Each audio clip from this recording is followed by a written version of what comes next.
اور کتا کې هر څومره وختونو لګولی دی خو ما درته ټول عمر د ګلونو خار ویلی دی نو بیا به را تازه شي هغه تېرې زمانې زما ای زما خانه بېرته به دا نظم ډالۍ کړم وایي ستا مینه ګناه ده ستا سندرې راته جرم شو ستا مینه ګناه ده ستا سندرې راته جرم شو ستا د سوکالۍ کوم خبرې راته جرم شو خپلې دردانې او ملغلرې راته جرم شو باز الله پیدا کړم خو وزرې راته جرم شو ستا ګودر چینی او ستا نخترې راته جرم شو خپلې د محنت د لاس شکرې راته جرم شو نو خلکو ستا د مینې په تور وویستې جامې زما ای زما وطنه مینه کوم تا سره مجنون یم دهشتګر شومه ستا د روایاتو پوخ قانون یم دهشتګر شومه تا سره ټوپک دی او زه شپون یم دهشتګر شومه زه چې د اسلام د زړه مضمون یم دهشتګر شومه تاسو جنتیان یې چې پنجاب کې پیدا شوي یئ زه چې پیدا کړی خدای پښتون یم دهشتګر شومه نو ورانې دي په تا کې د خوبونو استانې زما ای زما وطنه د لالونو خزانې زما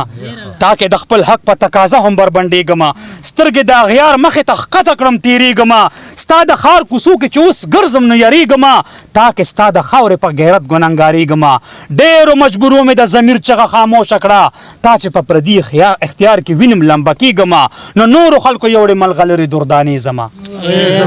ای زما وطنه د لالونو خزانې زما نه دی د سپین غر د دنګ قامت نه بازان پاسېدل نه دی د پامیر د ګلدرو نه ځوانان پاسېدل نه دی د تور غر نه په سندرو طوطیان پاسېدل او نه دی د خیبر د خړ کنډو نه غازیان پاسېدل نه د اباسین نه هغه مستې چپې پاسېدې او نه دی د علم نه د جنګونو یاران پاسېدل نو ختمې دي په تا کې هغه ټولې نشانې زما ای زما وطنه د لالونو خزانې زما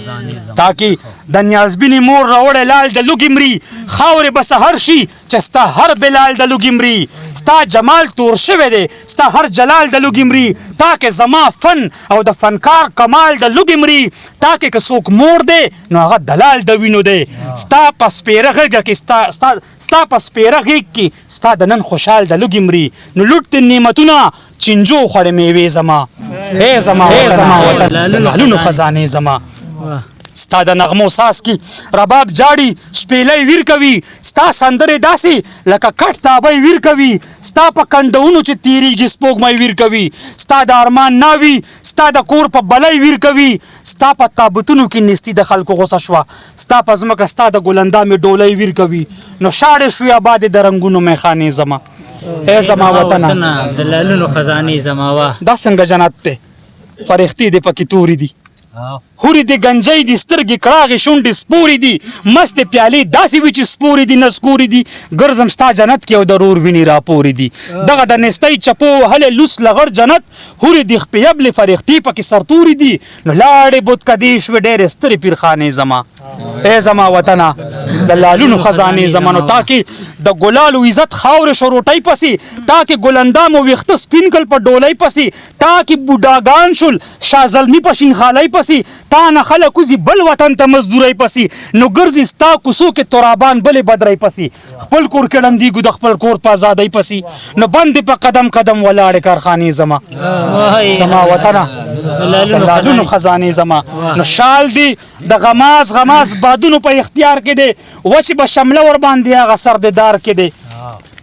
کوم یو سر چې ټیټ دی غلامي کوي دستار کې دی هغه زوړ قانون دی نه په کلي نه په ښار کې دی پت نه د جامې د بدنامۍ اډو کې وتې دي ننګ د بربنډ شوی د ډالرو په بازار کې دی نو ماتې دي د ډېرو روایاتو پیمانې زما وطنه د لالونو خزانې زما نو ما د یو ځل بیا د ارمانونو خوب لیدلی دی ستا ورانو کوڅو مې غیرت بیا راپارولی دی دا دی را روان یم ما کفن په سر تړلی دی ستا سوی وجود راته د خپله ځانه ښکلی دی اور که تا کې هر څومره وختونو لګولی دی خو ما درته ټول عمر د ګلونو خار ویلی دی نو بیا به را تازه شي هغه تېرې زمانې زما ای زما وطنه د لالونو خزانې زما ډېره مننه جي ډېره مهرباني جي ډېره مننه